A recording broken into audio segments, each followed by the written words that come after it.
බිලස්මාලේපය face cream එක පාවිච්චි කරන්නේ ඔයිලි ස්කින් එකක් තියෙන අය. සුපර් සේල් 50% දක්වා වටා මනම් පේරි බාත්‍යා ගාල්ල මාතර මෙතෙනිය.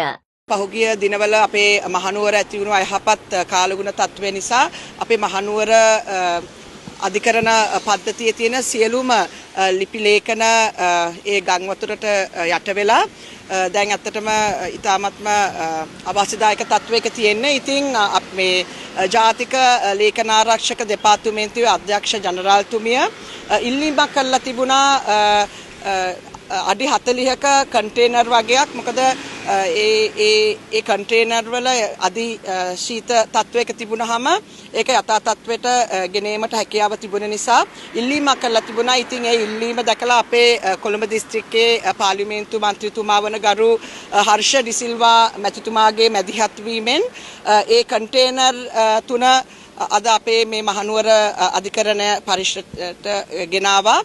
ඉතින් ඒකට අපේ ගරු අධිකරණ ඇමතුමා ඒ වගේම සියලුම නිලධාරීන්ගේ පූර්ණ සහයෝගය අපිට ලැබුණා. ඉතින් අපි ගොඩක් සන්තෝෂයි. මොකද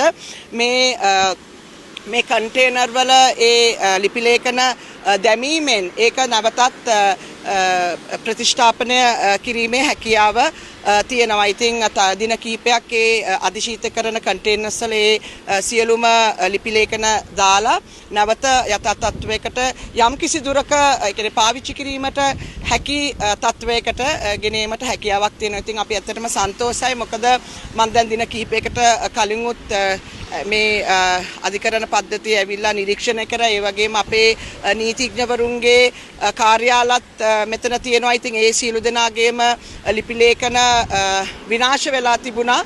ඉතින් මේ ක්‍රමය යොදාගෙන අපිට ලිපි ලේඛන යම් කිසි දුරකට ලබා ගැනීම මම හිතන්නේ ඉතාමත්ම වැදගත්. මොකද ඉතාමත්ම පැරණි ඒ කියන්නේ දැන් සාමාන්‍යයෙන් උසාවියක ගොඩක් පැරණි ලිපි ලේඛන සියල්ලම තියෙනවා අපේ නඩු සම්බන්ධයෙන්. ඉතින් මේ විනාශ වීම නිසා විශේෂයෙන්ම නඩු තියෙන කට්ටියට ඒ වගේම පරණ නඩු වල වාර්තා ලබා ගැනීමේ අපහසුතාවයක් තියෙනවා මේවා මේ උණ සිද්ධිය නිසා.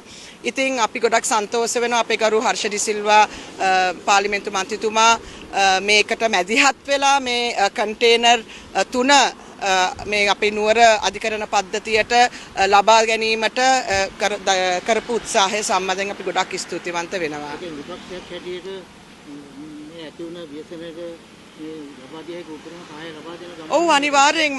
ඉතින් මේකද මේකෙන් ඇත්තටම අපහසුතාවයකට පත් වෙන්නේ අපේ ආදරණීය ජනතාව. ඉතින් අපි විපක්ෂයක් වශයෙන් අපි කරන්න පුළුවන් හැමදේම කරනවා. මේ අවස්ථාවේ මමත් මේ දින ගණනාවක් තිස්සේ හැකි ආකාරයට අපේ පෞද්ගලික ධන පරිත්‍යාග වලින් විශේෂයෙන්ම අපි අපේ යාළුවන් ඒ වගේම ව්‍යාපාරිකයන් අපිට ඒ සම්බන්ධයෙන් අපිට උදව් කරලා තියෙනවා. ඉතින් අපිත් හැකි සෑම අයුරින්ම මේකට සම්බන්ධ වෙලා අපේ ජනතාව වෙනුවෙන් කාර්යයක් ඉටු කරන්න තමයි අපි මූලික පරමාර්ථය.